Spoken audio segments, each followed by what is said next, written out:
So to look forward to see where the next future challenges will be. And I think that these challenges will differ based on where we are in terms of different regions around the world, which will face sort of different challenges in terms of for example, the age of the fossil fuel fleet, their access to renewable energy technologies, the challenges associated with actually investing in the grid, and also the markets and regulations that are actually in place in those jurisdictions, as in, are we operating in a liberalized electricity market, or are we operating in markets which have sort of stronger constraints on both prices and investment? But to navigate us through this session, I would like to hand over to Sarah Morif, who is the head of environment and climate change at the International Energy Agency. And I'll be now sitting back and enjoying the show. Great. Thank you very much, William. Thanks very much to IETA and ICAP for organizing the virtual carbon markets virtual pavilion this year. It's been a really great couple of days, and really glad to be organizing with you this session on a very key topic, and one that is close to our hearts and our work as well. Since we only have 1 hour, I don't want to delay any longer, and I'll start with introducing our first speaker. The way this will run is we'll have a series of 4 really excellent speakers, and then we hope that we'll have time to do some Q&A. So please do ask your questions, and then we'll be taking them up at the end. So to start with, I'd like to present Dr. Felix Mathis, who many of you likely know. He's been the research coordinator for energy and climate policy at the Oke Institute since 2009. He's also been a member of the Commission DG Energy's advisory group on the Energy Roadmap to 2050. He's also been a member of the German federal government's Commission on Growth, Structural Change and Employment, and he just has very extensive experience in the field of carbon pricing, emissions trading, low carbon policy. So really looking forward to hearing your views. And I'll give you the floor, Dr. Mathis. Yeah, thank you, Sarah, and thank you for the opportunity to make a small contribution to an important issue, which has been topic of all my work for the last 30 years since I started in 1990 on power sector regulation and the greenhouse gas emissions trading of the European Union. And in between, we collected some experiences also from carbon pricing systems all across the world. However, if it comes to the European Union emissions trading system and the EU electricity markets, I would like to describe very shortly the two starting points. When I started with Öko Institute in 1990, the Association of the German Electric Utilities submitted a statement to the German government, which stated competition in the electricity sector is physically impossible. So this was the starting point in the early 1990s, and from 96 onwards, the European electricity market was liberalized. In 96, we saw the first European directive which set the routes for liberalizing or restructuring the European electricity market. Again, this was 6 years after the biggest European member states, electric utilities, stated it's physically impossible. So it took 3 regulatory packages to get it to today's maturity. And the EU electricity market, and that's important if it comes to interactions with the EU ETS, is characterized, number 1, by economic dispatch of all power plants, by a relative or by pretty liquid wholesale market with matured hedging strategies and products. And we have, with the exceptions of a few EU member states, no specific regulation of retail prices. We have different approaches to address system adequacy. We have the debate on capacity remuneration mechanisms among the member states, etc., etc. And that is one first point I would like to highlight, that with a view to the interactions to the EU ETS, the economic dispatch, the liquid wholesale market, and the non-regulated retail prices are 2 different characteristics of the EU ETS, which also apply at least partly to other electricity markets in the world, which did not undergo these full opening, etc., etc. We have, and this is fair to say, a development where this electricity market liberalization was accompanied by strong companion policies. I think the number one example here is the support of power generation from renewable energy sources in many member states. The EU ETS started in a situation where the power market was sufficiently advanced. So we had a liquid and functioning liberalized power market when we started in 2005. This had some benefits for the EU ETS because a couple of infrastructures of the European Union energy emissions trading system have been built on energy market infrastructure. So we use the platforms of energy exchanges for auctioning, shortly hedging products as a complementary instrument have been introduced, etc., etc. And from 2013 onwards, the EU ETS is not only an economic instrument, but it also served as an informational instrument, because since 2013 we have this long-term cap, with the long-term cap constructions towards climate neutrality by mid of the century. What are the experiences so far? So what we have seen immediately, this carbon pricing have been immediately reflected in the wholesale market, irrespective of any free allocation, opportunity costs, etc., etc. If you look on the German and Polish wholesale market prices, it's again impressive to see how, after joining the European Union in 2005, the Polish and the German wholesale market prices converged immediately. We have seen a significant role of clean dispatch when carbon prices reach significant levels. We see this in an impressive manner since 2018, and we have learned that allocation is not only about distribution. The free allocation to electricity generators, when at the same time the pass-through of opportunity cost was able, have created some perverse incentives in terms of investments. So the coal power investments between 2008 and 2012 have at least partly been incentivized by this free allocation based on fuel-specific benchmarks. And connected to this, we had significant windfall profits for the electricity generators. And we have at least significant abatement levers, or we can observe significant abatement levels when we at least partly overcame the oversupply within the EU ETS starting in 2018. With regard to clean dispatch, we see accelerated decommissioning of high carbon assets, and we see significant incentives for low carbon investments. The downstream effects on energy efficiency, etc., are rather unclear.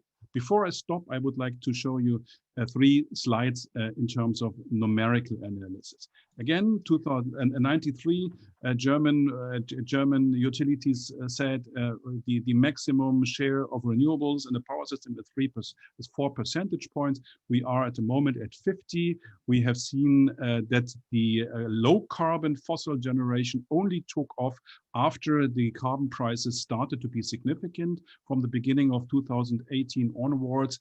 And that is the same time where the coal-fired power generation started to decline, and also the the carbon-intensive electricity exports from Germany and you can see here that since the rollout of the renewables was accompanied by a significant carbon price, we have seen on an annual basis each year around 50 million tons of CO2 abatement, which is really significant in the Central Western European electricity market.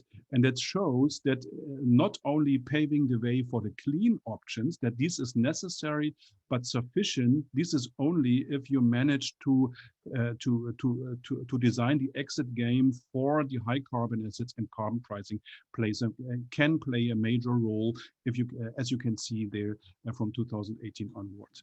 This is one of sorry, Felix, just to say where you're at your time. So yeah, okay, just here to see that what we see in terms of fuel switch benchmarks. So old hard coal-fired power stations are pushed out of the market by the carbon price. We are close to carbon pricing level, so where old and new lignite and even brand new hard coal-fired power plants will pushed out of the market, and we see a bigger distance for a level to 50 euros, where also the new lignite will be pushed out, and on the long term you can also see what levels of carbon pricing we would need to bring hydrogen into the market. The last slide, it is not only about fuel switch, it is also about accelerate the phase out of high carbon assets, not due to fuel switch, but due to shrinking contribution margins, which can destroy the economics of these high carbon assets. And so that we should have a look on clean dispatch and fuel switch, but also on the other economic levers carbon pricing can provide in a power market as it is in the European Union. Thank you very much.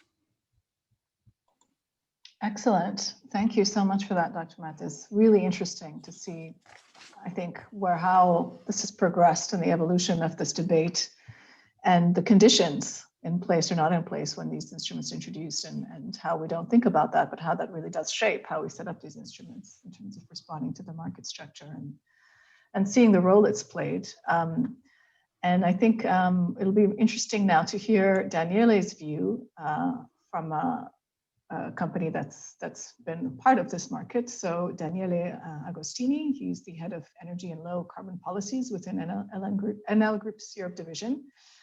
And that role is responsible for policy analysis and corporate position development on energy policies and low carbon policies across the over 30 countries in which the Enel Group operates. He is, of course, also an IETA board member. He co-chairs the IETA EU ETS working group and also the Euroelectric Energy Efficiency Working Group. And I'll pass the floor to you, Daniele, to hear your views. Yeah, thank you. And it's always very good to go after Felix, because again, there's really some very good food for thought there. Just for those of you who do not know, the Enel Group, besides operating in more than 30 countries, we run almost 90 gigawatts of power. Half of that is renewables. Our grid serves 74 million users. We have 80 million customers, manage EVs. So we really act all across the value chain, which I think gives us our insights on carbon pricing are important. The other part is we look at the bigger picture. And again, I emphasize I'm the head of the Energy and Low Carbon Policy Unit. So we really bring all of it together and try to understand how carbon pricing fits in the wider scheme. And I think, Felix, you were referring to the importance of overlapping or synergic policies. So today I'd like to focus my intervention on three issues that are top on our mind as big electricity players when we talk about carbon pricing, and also see how some of these issues are emerging in some of the countries in which we operate in Europe or in the Americas. So the first one, I think, Felix, you really touched with a lot of good data on the issue, is fuel switching. I mean, obviously in Europe, fuel switching is working, but we need again to look at the full picture. It is working today. Carbon pricing is driving fuel switching because the commodities are helping in that direction. However, if you look at the commodity market, I mean, it's crazy. It's all over the place. I just came out, and unfortunately, I missed the morning session of the Pavilion, but I was participating in the Commerzbank Energy and Climate seminar run by Inga Remming today. And you're listening to the commodity experts, and you look at the oil. I mean, the way the oil has been moving, it was around $100 per barrel in 2012, 2016, dropping down to 75, going negative in March. The outlook is not very, it's pretty bleak. Now you ask me, why am I worrying about oil? Because obviously oil influences gas. And if you look at gas, you'll also see some pretty crazy behavior. So gas obviously plays a very important role in the fuel switching dynamics, because if gas goes up or goes down, that increases the fuel switching levels that for the EU ETS. So today, the carbon price in Europe is doing its job. Are we happy? Is it successful? Well, we're happy because more than 2/3 of our 15 billion euros are invested on renewables. So the quicker we actually move towards renewables, the happier we are. However, we are worried about where these commodities are going.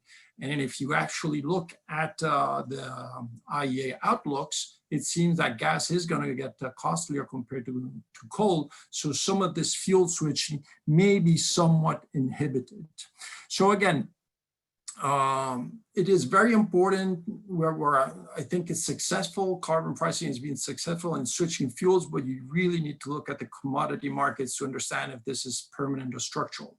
However, again, as Felix, you mentioned, it is very important because carbon pricing and the EU ETS and the ETSs worldwide are here to stay. And that is sending a very strong informational element and signal to investors like us. And it's almost more important than the price itself. And in fact, I think our strategy focused completely on renewables and on grids is being driven by the existence of these caps and the awareness that they're just going to go in one direction and they're going to get smaller and smaller. So the second big topic is investments. Now, of course, carbon pricing is driving investments. Right now, it's driving more investments from coal to gas. A lot of people thinking investing in gas because they see coal going out of the picture.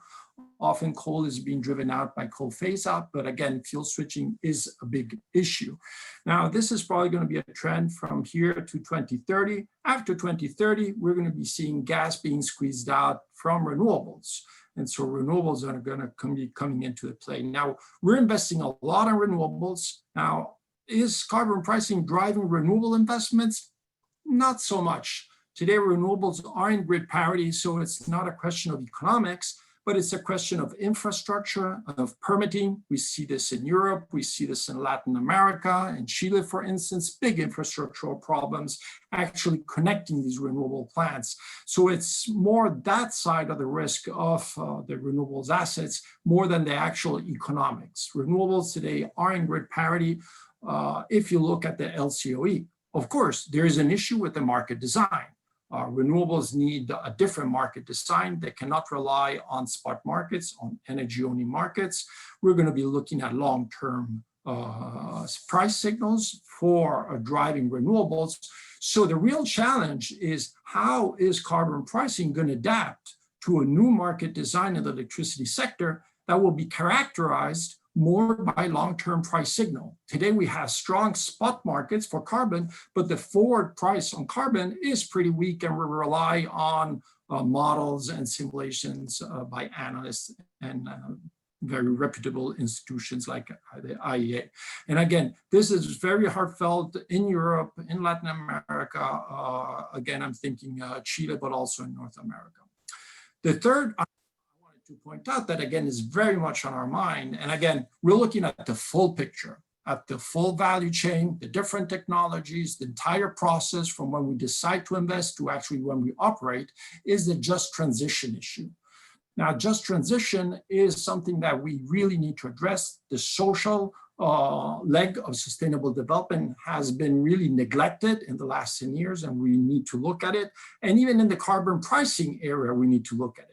Carbon pricing has an impact on competitiveness of industries, carbon leakage. We've been talking a lot about that, but finding very ineffective solutions so far. We need bigger packages.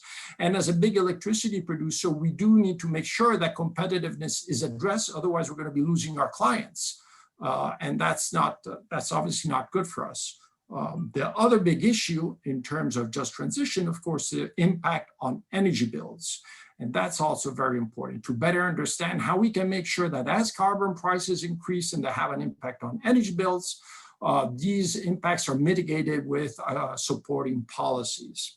And again, very important issues, and I'll finish just by giving a couple of examples. In this case, I mean, again, we've seen the impact of carbon pricing in France with the Gilets jaunes, but I can also think of some recent problems that we've had in Chile with social unrest due to rising energy bills. So if we do not address this, we may have a backlash. As carbon pricing actually gets a stronger foothold, we get better at implementing it, it goes higher, we're neglecting the fact that its impact may create a backlash, and then we may run into instability that's going to undermine investments in the electricity sector. So I'll leave it to that. And again, thank you very much for the opportunity and looking forward very much to the discussion. Thank you. Thank you so much, Daniele. That was perfect in timing as well. So thank you for that. And thanks for providing your views on these key issues and what as a big power company, what you're thinking of and what's influencing your activities. And I think this point of just transition is really interesting. You say it's been a neglected issue, and I think it's been very interesting to see how across all the players and all the people who care about this transition, it is now becoming forefront. And it's a great segue for our next speaker, who'll be speaking from a jurisdiction where these questions have maybe been less neglected or have been much stronger and perhaps the eye for longer. And so our next speaker is Mandy Ramparos, who is from Eskom's Climate Change and Sustainable Development Manager. And she also heads up Eskom's Just Energy Transition Project Office and will be speaking to us about this. So very timely. Mandy Ramparos represents Eskom on the World Bank's Carbon Pricing Leadership Coalition Advisory Committee, and she is also a member of the South African delegation to the UNFCCC and has a long experience on all these issues, both from a domestic and international perspective. So I'll give you the floor, Mandy. Looking forward to hearing from you.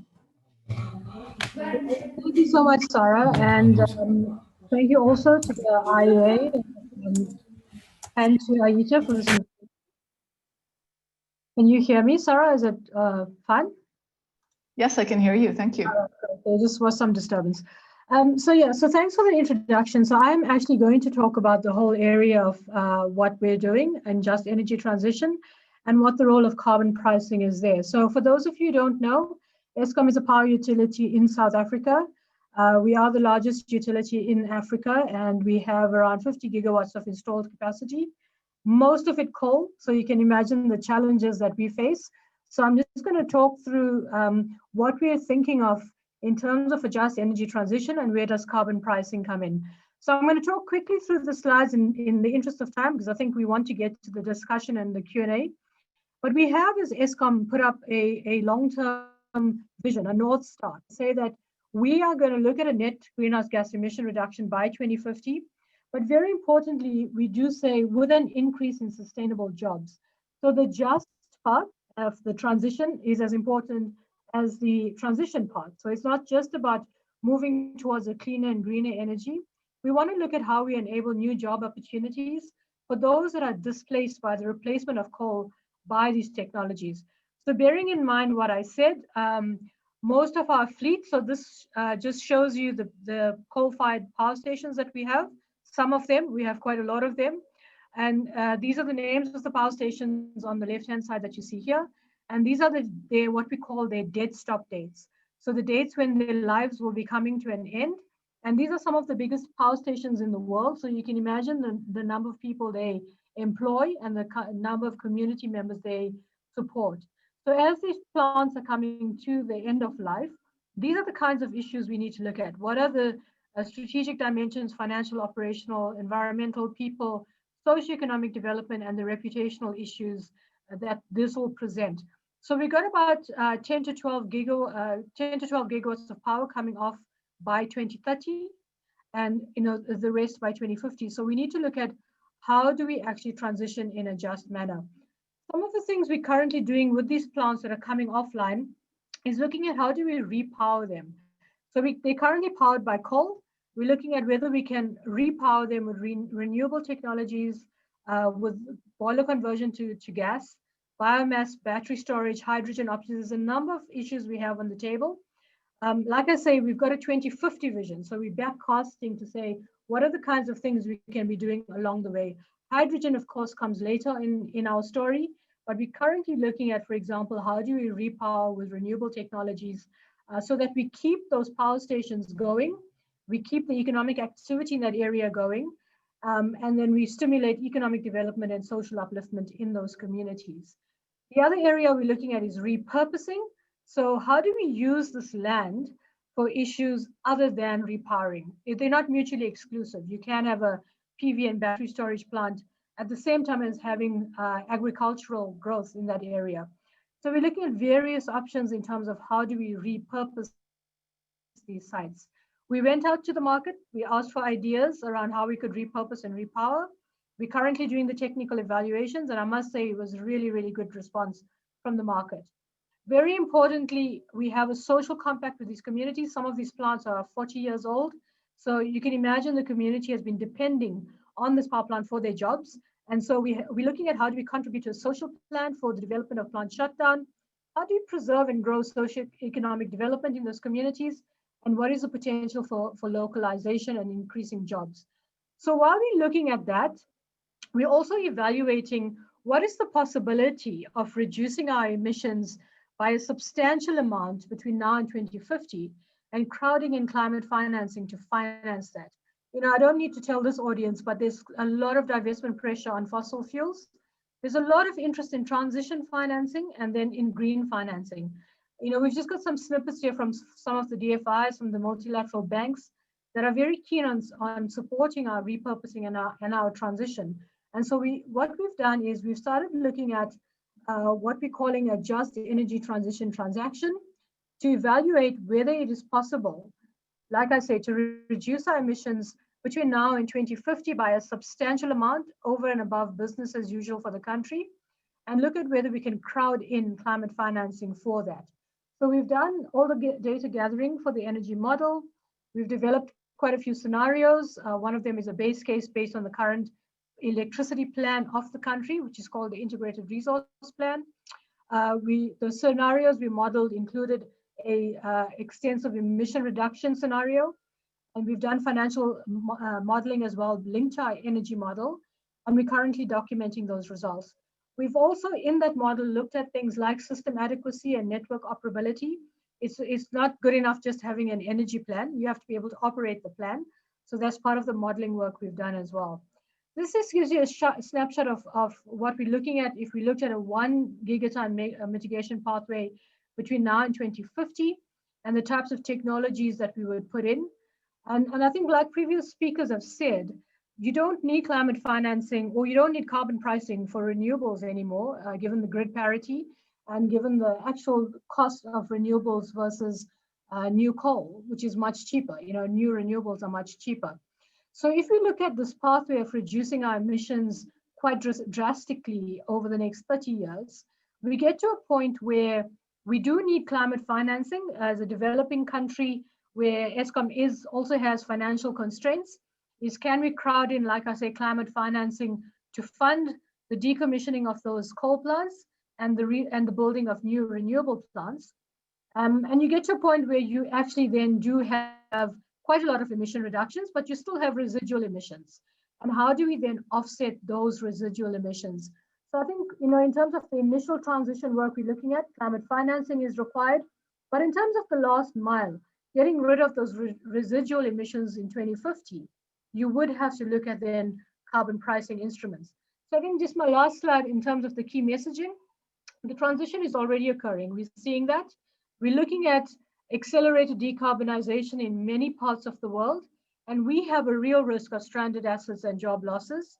So we know in our modeling work and from our financial modeling, we can see that climate financing is required to fund a large-scale renewables rollout, but also to manage the socioeconomic and revenue risk concerns that we have.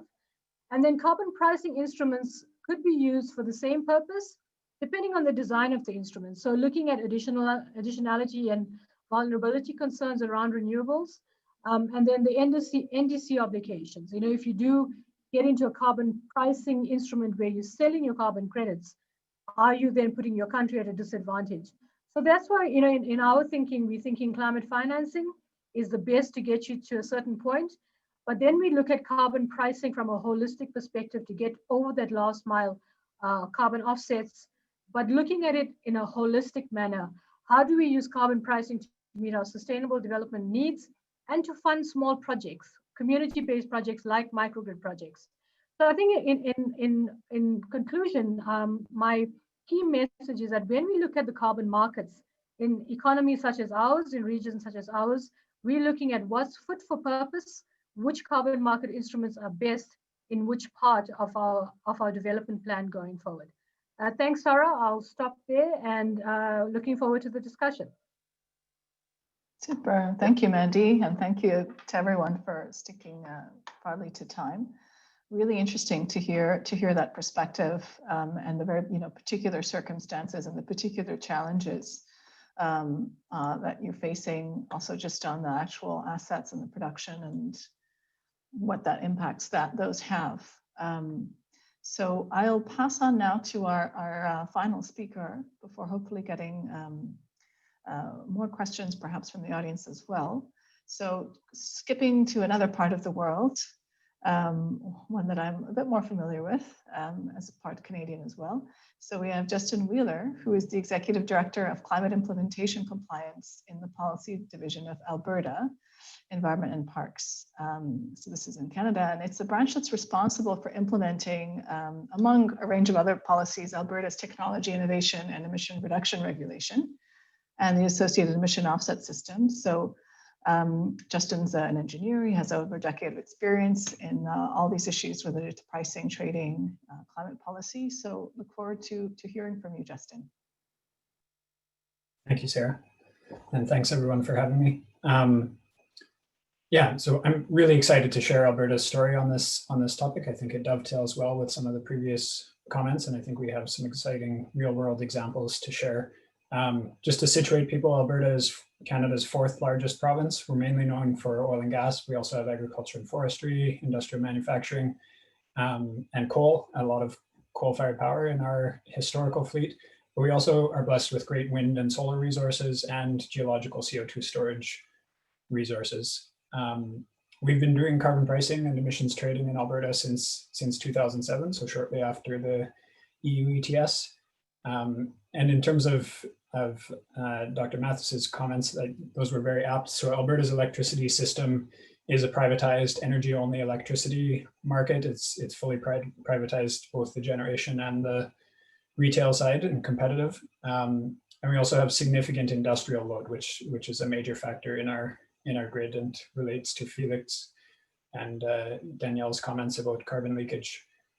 So Alberta's electricity sector is transforming really fast right now, thanks to a combination of some of the commodity influences that have been mentioned, as well as policy, especially our carbon pricing policy, and notably a lot of very forward-thinking, fast-acting companies that are doing some really interesting stuff right now.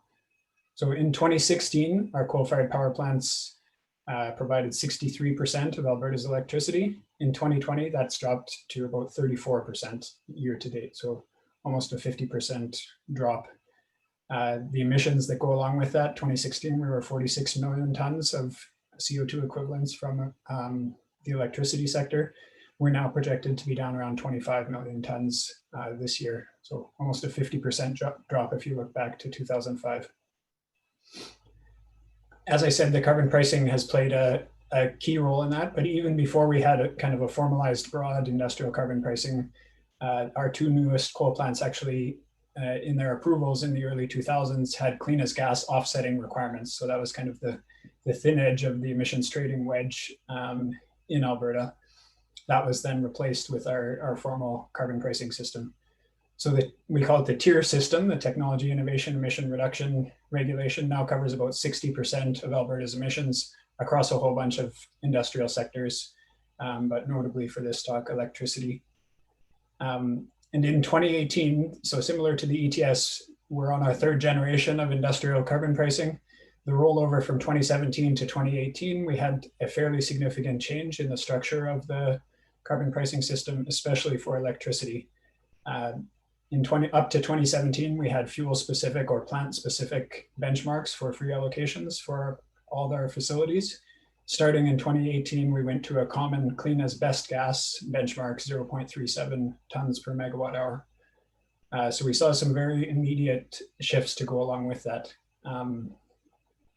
So now every plant is compared to that benchmark, and we also have an opportunity for plants to opt in. So renewables plants can opt into the regulation and they get an uplift to that benchmark. So you get the full marginal price.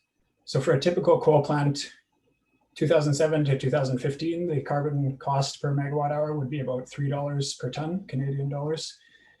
It increased to about $6 in 2017 with the increase of the carbon price from $15 to $30 per ton. And then with the rollover to 2018, that jumped to about $19 per megawatt hour.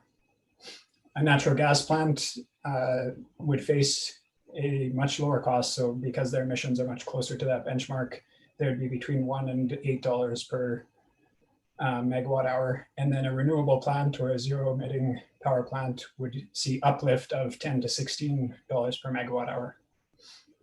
So the unique thing about the electricity sector that, and this relates to some of Dr. Mathis's comments, is you see two components of the response to carbon pricing. There's an investment response, which is the thing we often talk about when we hear about, carbon pricing being an economically efficient tool. But more importantly, in the electricity sector, you see a very strong dispatch response as well. So you can see a very immediate and quick shift in behavior. So we saw that with the last hour of 2017, when we were on the old fuel-specific benchmarks, to the first hour of 2018, we saw 2 coal-fired power plants in Alberta shut down early, and we saw a significant reduction in dispatch of remaining coal plants. Coal went from the largest source of generation in Alberta to second largest behind gas, because we had some spare capacity and they just reversed in the merit order.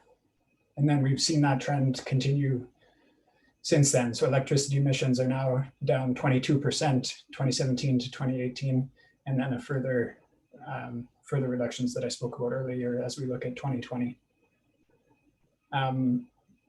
In 2021, our carbon price is going to increase to $40 per ton. So we will see even more of an impact. So conversations are starting this year and progressing quickly. Alberta looks like it will be almost off coal within the next few years. So well ahead of the agreed end date in our regulations and the federal regulations of 2030.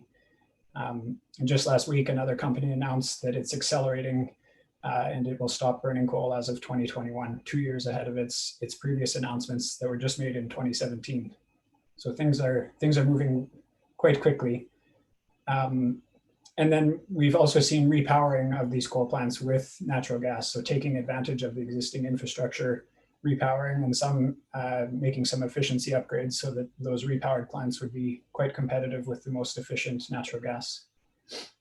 And then along with that shift, the coal to gas shift, we're also seeing significant uptake in renewables. So we've seen we expect wind generation to rise from about 7% to over 10% in the next few years, and continued growth. We've seen very, very competitive prices. There were a few rounds of government auctions on a contract for difference model. So coming to Daniele's comment about long-term price stability, that was a key kind of proof of concept on the price point, but also gave the long-term price certainty for some of those investments. And then since then, we've seen the private market follow behind and make a lot of significant investment announcements for renewables. So I'll stop there. We're very proud of our progress to date, and I look forward to the discussion. Happy to take any questions. Great, thank you. Thank you very much, Justin. Very interesting to hear about these rapid changes as well, and how things interestingly kind of evolve when you have several phases of a system, and how it shifts and how it's moved, and Felix also showing a little bit of that. Maybe one question that Felix, but Daniele and others could start with looking at is this question of the design of the market, and how it's set up and how it can also evolve, and how carbon markets, carbon pricing instruments, how they sort of interact with that market and that evolution. And to what extent would you say that you actually need a certain type of market to have carbon prices to implement them or not?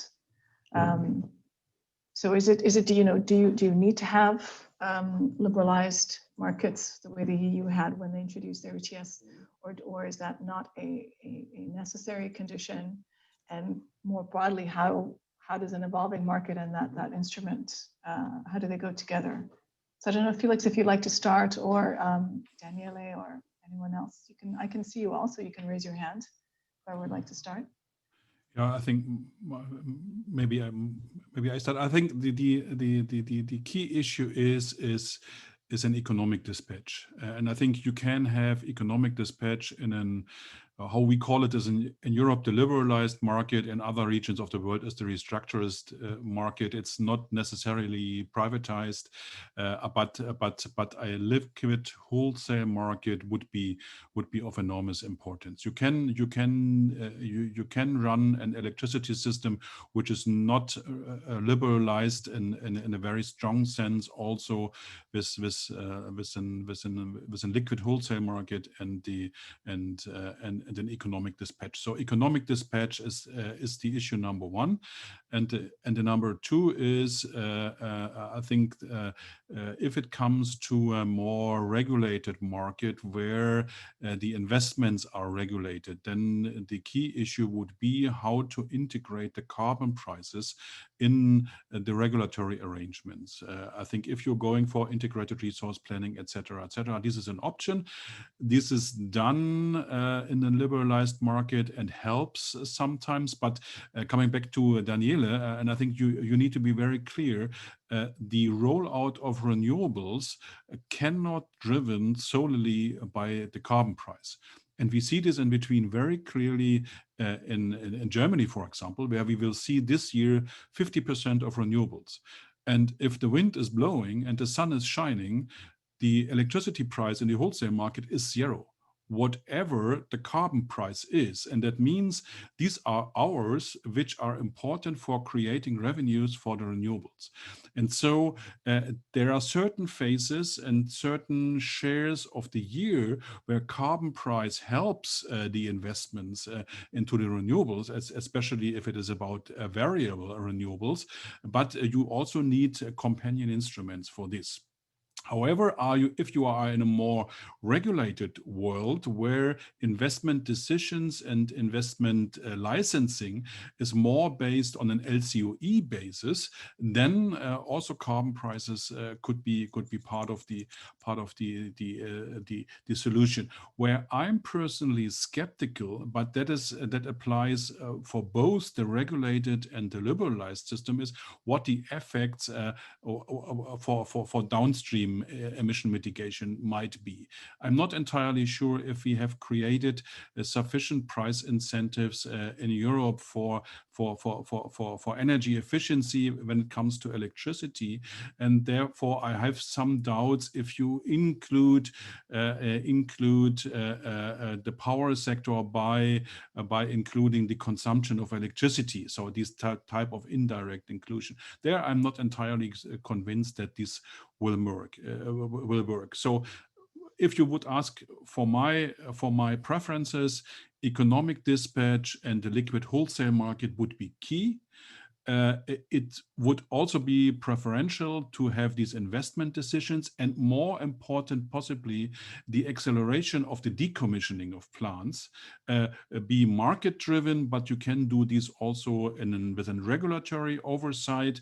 And if it comes to accelerating the investments and the clean options, that might be driven by the carbon market if it comes to natural gas. But if it comes to variable renewables, you will probably in both worlds a combination of carbon pricing and companion policies. And so from my perspective, you should have a look on the emission abatement levers. If clean dispatch is an important source of emission abatement, and if accelerated decommissioning of high carbon assets is an important lever for emission abatement, then you should address these via the electricity market. For the new investments, I'm still a fan of the liberalized market, but you would anyway need to have something on top of it, and you could also deal with this in a regulated environment. I'm still skeptical, but in general on the downstream emission abatement effects.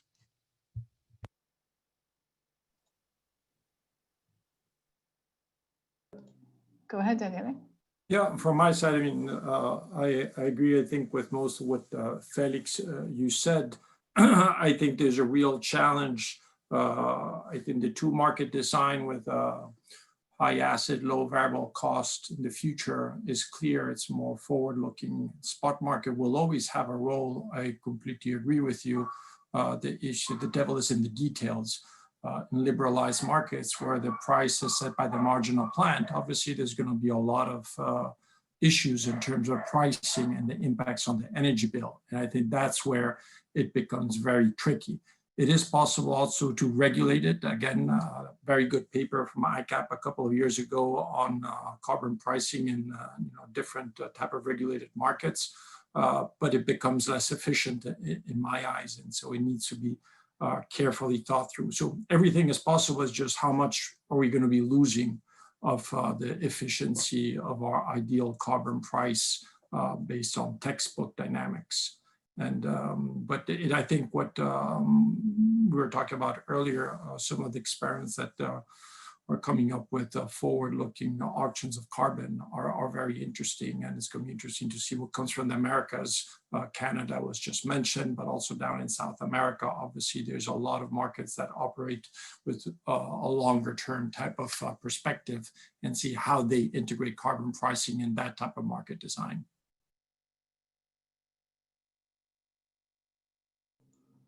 Great, thanks.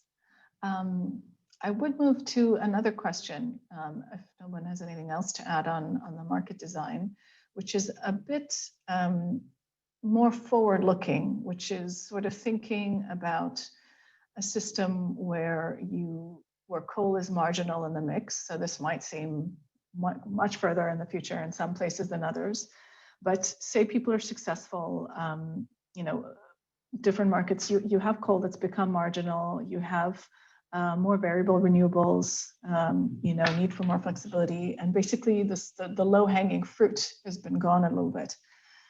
Would carbon pricing play a different role in that kind of a system? Would it play any kind of role? Are there views on that, on how carbon pricing fits in that kind of a system? Daniele, and then Mandy.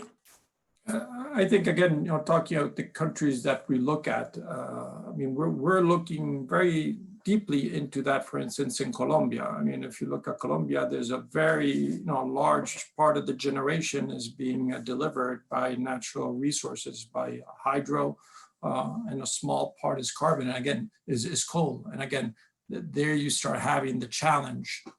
You have, again, a large mix. So if the price is set at the margin, you have an impact all across, the prices on the energy bill. On the other hand, and this is especially true in Latin America, there's also a high volatility due to El Niño, to meteorological conditions. And we see this is going to get even worse now that climate change, unfortunately, is happening. We're getting more extreme weather events.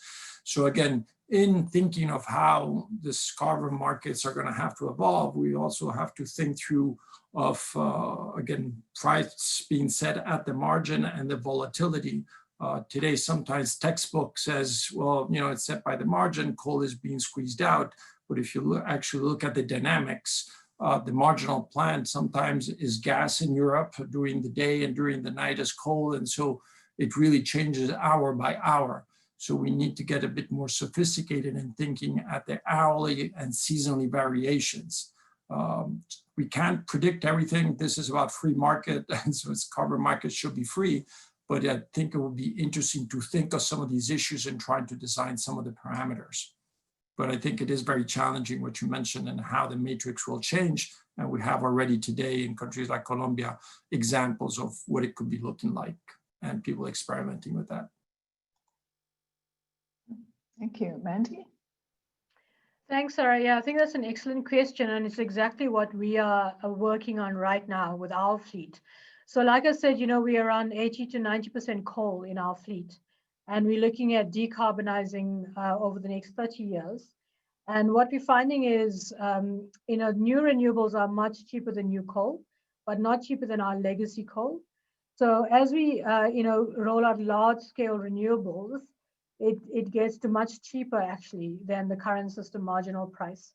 But it gets to a certain point where you still need to look at some of the grid stability issues, system adequacy, network operability issues. So for us, what comes in there is then the role of carbon pricing for getting over that last mile. Like I said in my presentation, when it comes to actually meeting that last bit of emissions we would still have, and what are the options then? It's things like hydrogen. You know, we're not sure what disruptors will come in future. But storage, for example, battery storage is still extremely expensive. And if you look at what we're looking at in terms of a large-scale renewable rollout, we would need large-scale storage. And so we're looking at what impact would carbon pricing have in those last few years where we need to get the emissions down. Like I said, carbon pricing right now might look quite different. It might be more in the form of climate financing, but carbon pricing can definitely get us over that last hurdle. So I think, you know, your previous question as well, it depends so much on the market. It depends on the current market conditions, and it depends on the types of technologies we're looking at in the different countries. So, you know, we were even contemplating whether we could leapfrog natural gas. You know, we don't have gas in our country, and whether we could leapfrog that as a transition technology, but then you would need hydrogen in much earlier. And, you know, the pricing at the moment is debilitating. So it's those kinds of issues where I think as you get further down the line, where you don't know what the technologies are, you don't know what the disruptors are, where carbon pricing, I think, would play a very, very important role. Yeah, may I add something? I think if you step back for a moment, then you can ask what are the functions of market design? And from my perspective, there are essentially two functions. The first is to coordinate the system, and the second is to pay back for investments. And I think we should be very careful differentiate these two dimensions. The first, if it comes to payback for investments, I mentioned the situation with these increasing numbers where the prices are zero or even negative. So that means there is a limited role, but the coordination issue is here to stay. However, the focus is changing. If you make an experiment, so we under the new 55% emission reduction target in the European Union, we will see a more or less complete phase out of coal in the electricity market. That means that the whole competition on the supply side is between renewables and natural gas. And the carbon price won't change anything there because the renewables will generate if the wind is blowing and the sun is shining. But then another coordination subject will be important. This is the coordination between supply and demand. And I think we all see that increasing the flexibility of the demand is one of the key recipes for a successful energy transition.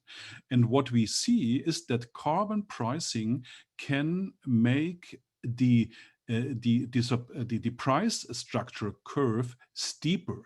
That means if there is no renewables, and when in Europe will probably natural gas run at the margin, carbon pricing can make the electricity costs higher in those hours when the wind doesn't blow and the sun does not shine. And we see these on the demand side. We have the first example of aluminium smelters who work hard to make their production, which is in the mainstream assumed this is inflexible, this is 8,760 hours a year, to make them more flexible to react to this other part of this other structure of the price curve. And there, carbon pricing can make a significant contribution in those hours when in Europe after 2030 natural gas will run at the margins in a significant number of hours. The last point is, and that's important, and that somehow relates to Mandy, what is often ignored, that there is an incentive side of carbon pricing, but there's also a revenue recycling side of carbon pricing. And if you look to all these just transition and making electricity cheaper, et cetera, a lot of this is paid by the revenues from the emissions trading. And as I served at the German Coal Commission, and there's a somehow significant package which requires a lot of money, and a lot of money for this just transition funding comes from the revenues from the emissions trading. And I think therefore, so it is not about only investment, it is about coordination in different dimensions. And in the end of the day, it's also about targeted revenue recyclings, because I think in Europe and in Germany, the revenues from EU ETS are worth several billions, and these several billions can make a huge difference to the energy transition. Yeah, thank you. Very good points. Justin, had you raised your hand on this issue? Yeah, if I could just add a couple things. So I think we are kind of in that situation where coal has, like, because of the change in our structure, coal has become the marginal generator often, and we are seeing exactly the things you're talking about. So it's about supply and demand matching. So Alberta has significant industrial load, and a significant portion of that load is actually dispatchable, as Dr. Mathis was saying, and has the economic incentives to do that dispatch for supply and demand matching. We also, when we look at our emissions as a whole, electrification is going to be an important slice of the emissions reduction pie as a whole. So the more you can have that pass through of the carbon price signal, both the low price when renewables are really generating, that allows for increased electrification to happen on the other uses or integration. And then we also have a lot of combined heat and power. So we have a lot of heat load, and we have a lot of combined heat and power plants. So you're kind of getting the 2-for-1 on that marginal gas generation, where you're also supplying some of the industrial heat and increasing the efficiency.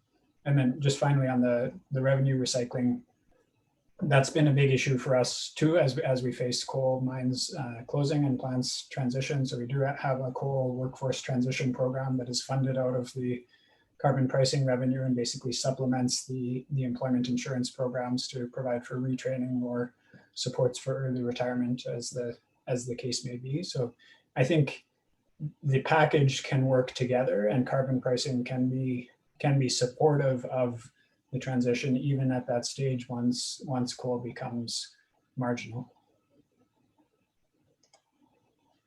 Yeah, that's really interesting. I think we are seeing that as Alberta is an interesting example of that, but using those revenues to think about these just transition issues much more starkly, as Daniela pointed out earlier.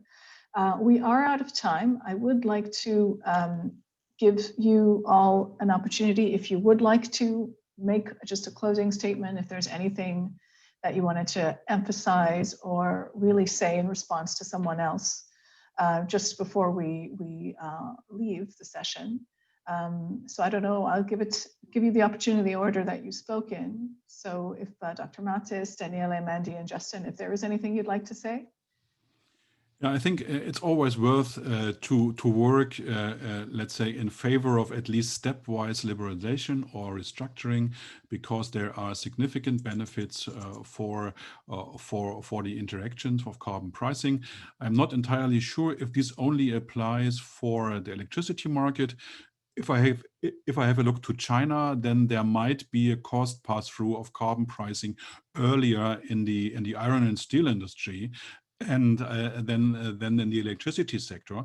So to have a holistic view on the market and regulatory arrangements, not only for the power sector, and the role of carbon pricing is always fascinating. And I'm still addicted, let's say 25 years after the electricity market liberalization and almost 20 years of carbon pricing, how strongly these developments, which are driven by totally different political forces and by different politics, are interacting. And so it will never end to be interesting to work in this sector. Yeah, on a similar optimistic note, I think the complexity of the discussion sometimes seems to be frustrating. It seems it's difficult to find solutions. However, again, the market is very creative, and I think as the price rises, new solutions will be found. We already see, for instance, the use of CFDs in the carbon space is promising in order to provide that long-term signal that sometimes is missing. So again, just wanted to leave on a positive note again, it is complex, but markets will come up with some solution. And I think our role is to try to facilitate the discussion and illustrate some of the complexities so someone else can find the solutions. Thank you for organizing this.